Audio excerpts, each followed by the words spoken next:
যারা বাংলাদেশি বিদেশে থাকেন তাদের শেয়ার ট্রান্সফারের প্রক্রিয়া, যেটি হচ্ছে এখান থেকে আপনারা বাংলাদেশে লিমিটেড কোম্পানির যারা মালিক আছেন তারা সিদ্ধান্ত গ্রহণ করলেন যে শেয়ার ট্রান্সফার করবেন, এবং যিনি বাহিরে থাকেন তার শেয়ারটি ট্রান্সফার করতে গেলে যে প্রক্রিয়াটি সেটি হচ্ছে এখান থেকে সব পেপারস রেডি করে দিতে হবে।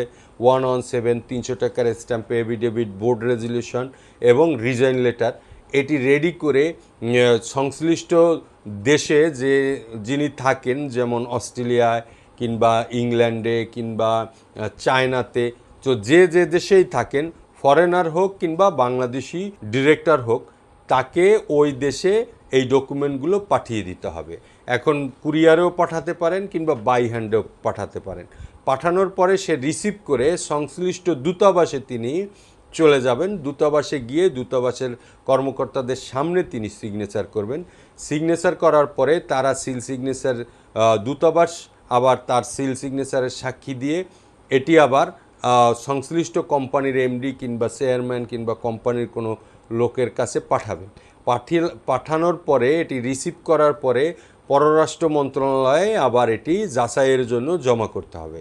পররাষ্ট্র মন্ত্রণালয়ে যাচাই বাছাই করে দিলে এখান থেকে আবার একটি সিল দিয়ে দেবে। এটি সিল দেওয়ার পরে এই ডকুমেন্টগুলো দিয়ে আপনাকে যেটি করতে হবে, এইটি আরজেসি তথা রেজিস্টার অফ জয়েন্ট স্টক কোম্পানিতে আপনাদের কোম্পানির লিমিটেড যে কোম্পানির শেয়ার ট্রান্সফার হবে সেই কোম্পানির ইউজার পাসওয়ার্ড দিয়ে জমা করতে হবে। জমা করার পরে এইটি সংশ্লিষ্ট অফিসার আবার আনুষঙ্গিক পেপারসগুলো তিনি রিকোয়ার্ড করবেন, যেমন share register, share transfer register, সার্টিফিকেটের কপি, 117-এর ফটোকপি, এগুলো দিলে পরে এবং আদার্স কোনো পেপারস যদি লাগে, যেমন ব্যাংক অনাপত্তিপত্র, এরপরে যদি রিটার্নের কোনো বিষয় থাকে বাকি থাকে, সেগুলো দিলে পরে আশা করি এই ফাইলটি রেকর্ডের জন্য সংশ্লিষ্ট অফিসার উপস্থাপন করলে 2-1 দিনের ভিতরেই আপনাদের ফাইলটি রেকর্ডভুক্ত হয়ে যাবে। এবং এই প্রক্রিয়ায় আপনারা